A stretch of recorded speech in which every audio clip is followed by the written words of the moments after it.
In this video, we are going to discuss another 10 rules of the English grammar, rule 11 to rule 20.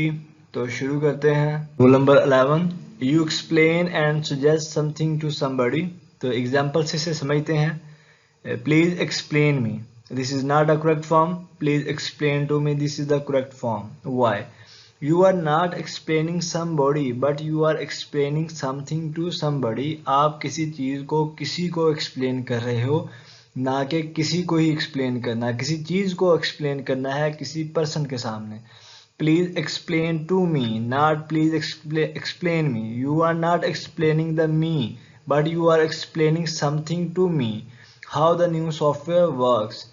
तो आगे suggest में भी अगर देखें तो सुजेस्ट में अगर पर्सन हो, आगे वर्ब सुजेस्ट जब यूज़ करते हैं, अगर आगे पर्सन हो जिस तरह मी यूज़ किया है तो हम इससे पहले फॉर यूज़ करते हैं, और आगे अगर वर्ब आ रही हो तो उसमें हम टू यूज करते हैं. Can you suggest me a good book to read. यहाँ पे सजेस्ट के बाद डायरेक्ट मैंने मी यूज किया जो कि गलत है, इनकरेक्ट है. Can you suggest a good book for me. यहाँ पे हमने फॉर यूज करना है मी से पहले, और वर्ब से पहले टू यूज करना है. Rule number 12, after a superlative use in with the place expression. ये बहुत कॉमन मिस्टेक है. Which is the biggest city of the world. यहाँ पे हमने जब सुपरलेटिव फॉर्म को यूज़ किया, एडजेक्टिव की सुपरलेटिव फॉर्म होती है जहाँ जिसके एंड पर EST लगता है, बिग, बिगर एंड बिगेस्ट. जब हम सुपरलेटिव फॉर्म को यूज़ कर लेते हैं तो बजाय ऑफ के हम यहाँ पे प्लेस की जगह पे, जब प्लेस की बात की जाए तो हम इन यूज़ करते हैं. Another example, this is the best restaurant of the city. यहाँ पे इसका मतलब है कि सिटी का बेस्ट रेस्टोरेंट ये है, लेकिन हम बताना चाह रहे हैं कि सिटी के ये अंदर मौजूद है, तो यहाँ पे हम बात करेंगे this is the best restaurant in the city. Rule number 13, use make not do with mistake. जब हम कोई मिस्टेक करते हैं तो वहाँ पे हम वर्ब डू नहीं यूज करते बल्कि वर्ब मेक यूज करते हैं. I have made a mistake. Incorrect form होती है I have done a mistake, मैंने एक गलती की. तो यहाँ पे हमने यूज करना है I have made a mistake. You can't speak a language without making mistakes, not without doing mistakes. तो यहाँ पे इस रूल को गौर से देखना है कि जब मिस्टेक हो तो इस सिन की जगह जिस तरह कमिट लगाया जाता है, इसी तरह मिस्टेक में मेक लगाया जाता है, डू नहीं लगाया जाता. Don't use later with an expression of time to talk about the future. ये बहुत कॉमन एरर है इसके अंदर. हम ये तो कह देते हैं आई विल सी यू लेटर, ये ठीक है. आई will see you in a few days, ये भी ठीक है.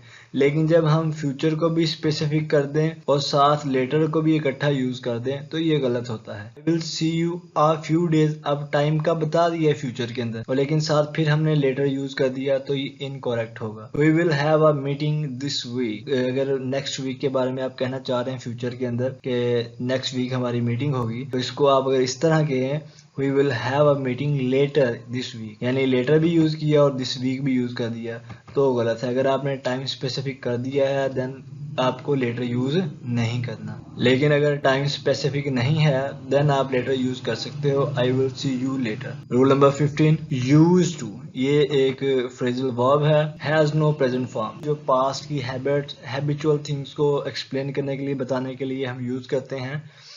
इसमें हम कहते हैं कि I use to go park in evening, तो हम इसमें ये कह देते होते हैं कि प्रेजेंट के अंदर भी I use to play tennis at the weekends.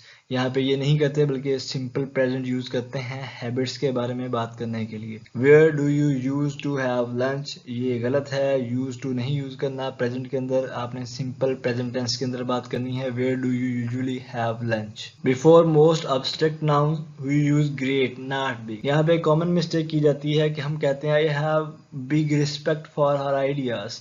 अब जो रिस्पेक्ट है ये एक ऑब्स्ट्रैक्ट नाउन है, यानी इसको हम देख नहीं सकते, तो इसके साथ हम मोस्टली ग्रेट यूज करते हैं.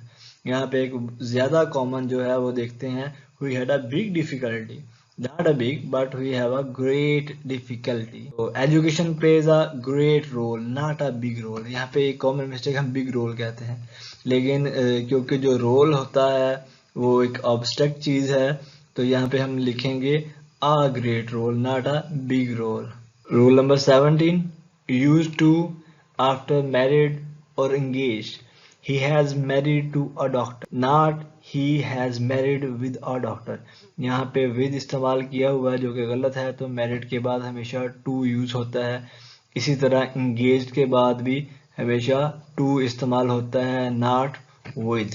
तो जहाँ पे with इस्तेमाल किया जाता है वो गलत है। आर्टिकल्स, डेफिनेट आर्टिकल हो या इनडेफिनेट आर्टिकल्स हो, are not use with abstract and material nouns.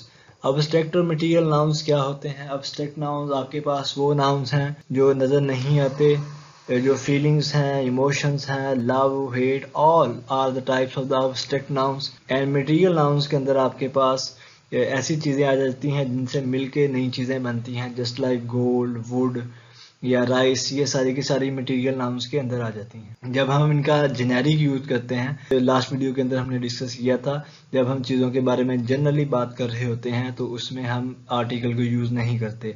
Love is a universal emotion, would is a versatile material. यहाँ पे वुड मटीरियल नाउन है और लव अब्स्ट्रैक्ट नाउन है। He has an incredible talent for music. For music यहाँ पे the इस्तेमाल हमने नहीं किया, और अगर टैलेंट की बात की जाए तो टैलेंट के पीछे भी हमने द इस्तेमाल नहीं किया। He built the house with wood. यहाँ पे अगर वुड की बात की जाए तो वुड के साथ हमने द इस्तेमाल नहीं किया, हमने इसको एक जेनेरिक वे के अंदर यूज किया है और ये एक मटेरियल नाउन है, इसलिए यहाँ पे द इस्तेमाल नहीं होगा। मजीद इसकी एक्सप्लेनेशन यहाँ पे दी हुई है, इसको आप देख सकते हैं।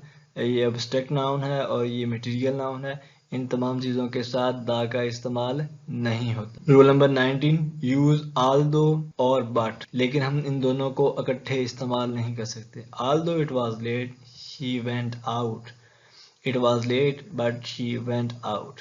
अब यहाँ पे देखें कि यार आल्दो यूज कर दिया है, यहाँ पे बट यूज कर दिया, लेकिन अगर इनको इकट्ठा यूज करेंगे, although it was late but she went out, अब ये दोनों कॉन्ट्रास्ट आइडिया को एक्सप्लेन करने के लिए होते हैं, तो अगर दोनों को इकट्ठा यूज किया जाएगा तो इसको गलत कंसीडर किया जाता है। यहाँ पे आप देख सकते हैं आल्दो और बट के सेंटेंसेस दिए हुए हैं और इनको अलग अलग से इस्तेमाल करना है, इकट्ठे इस्तेमाल नहीं करना।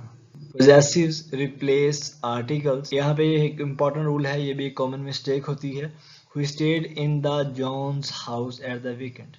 अब यहाँ पे हमने अपोस्ट्रोफी यूज की हुई है, जोन्स हाउस पोजेसिव है, तो यहाँ पे जो दा यूज किया हुआ गलत है। जब भी किसी चीज के साथ पोजेसिव आ जाए, अपोस्ट्रोफी आ जाए, तो वहाँ पे हम दा इस्तेमाल नहीं करते। Who stayed in the Jones house at the weekend। She has been studying the Britain's foreign policy।